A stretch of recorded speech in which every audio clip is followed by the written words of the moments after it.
The Knicks begin the second half of their season on Wednesday night when they play their 42nd game of the season against the Pacers. My guy, CP the Fanchise of KnicksFanTV, he's been, as usual, all over the Knicks this season, and he joins me now. CP, have you enjoyed the first half of the Knicks season? Yeah, Dexter. Well, first of all, good to be on with you. And I had this Knicks team at about 41 wins. That was my off-season prediction. They're at 22-19 at the time of this recording, and they've been just about where I expected them to be. You know, we've seen them some highlights with this team coming off of an 8-game winning streak. They also ripped off a 4-game winning streak. You talk about the acquisition of Jalen Brunson, how great he's been with this Knicks team, being a stabilizing force at the point guard position, coming off of a 44-point performance against the Bucks, a tough loss against the Bucks, but you saw Jalen Brunson with 14 points in crunch time. He has been every bit as clutch as any NBA player out there, and he's been delivering for the Knicks. Julius Randle having an all-star season. You know, that was going to be one of the keys for the Knicks to have a good season, was Julius Randle being able to bounce back from a subpar season last year. We've seen improvements across the board, especially shooting the ball from three. So you hope Julius Randle and Jalen get all-star nods. And so, you know, this team has had some rough spots. Closing games has been their nemesis. When you talk about the 9-point meltdown against the Dallas Mavericks, 23-point lead they blew against the Hawks at home in November, and just recently a 17-point lead against the Bucks with 5 minutes to go in the third. So closing games has been a bane for them, but overall, I think it's been a positive season so far. Yeah, it's been a positive. You talked about your expectations where you had them at 41 wins, so it seems like they're on pace or a little bit ahead of where you might have expected them to be. But with the second half starting, CP, a lot of fans are going to be looking towards the February 9th trade deadline. You know that. I know you guys are going to be talking about a lot on KnicksFanTV. What move or moves would you like the Knickerbockers to make?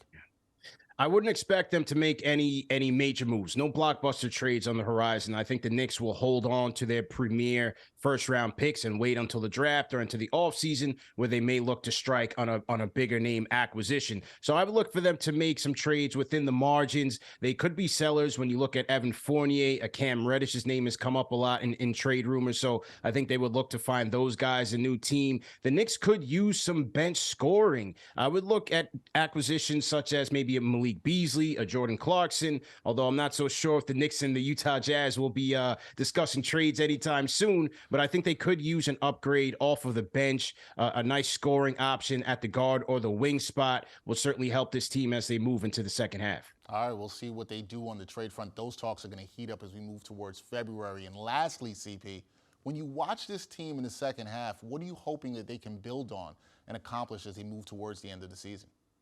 You certainly hope that the heartbreaking losses that they've suffered in crunch time, that they're able to learn from them, and that will help them in the second half in executing in crunch time, inbounding the ball properly, hitting your free throws, handling pressure defense.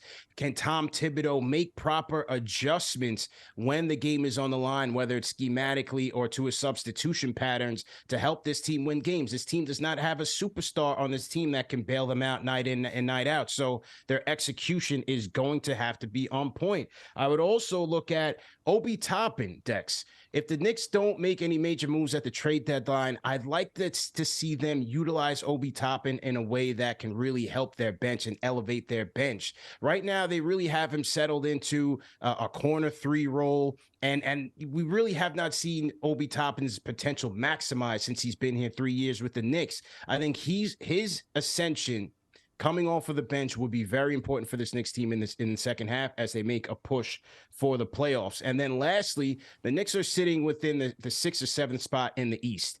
They have competition with Indiana. They have 3 games left with the Pacers. They have already beaten the Hawks once, but they've also lost to the Hawks once, and they have not played the Miami Heat yet. Those are teams that the Knicks are going to be seeing in this second half. The Knicks need to focus on winning the season series against these teams, because when push comes to shove, and this team is hovering between, could be 6th or 5th or 6th or even 10th in the East, you want to be able to win those season series against those teams in your wheelhouse so that you can own the tiebreakers and position yourself better come playoff time. No, absolutely right. Got to take care of business against the teams that you are competing with. CP, one last thing before I get you out of here real quick. You said you had the Knicks projected at 41 wins. How are you feeling about that? Do you think they exceed that or not? How do you think that's going to go?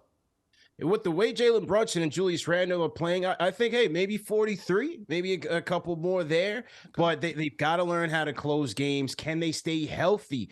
Tom Thibodeau has shortened the rotation to 9 men. RJ Barrett will be coming back from injury. But some of these games in late game situations, they seem very tired, very fatigued. You hope that they can get through the grind of the second half of the season, and maybe they can pull off a couple more wins. So maybe 43, Dex, is where I'll have them finish at the end of the season.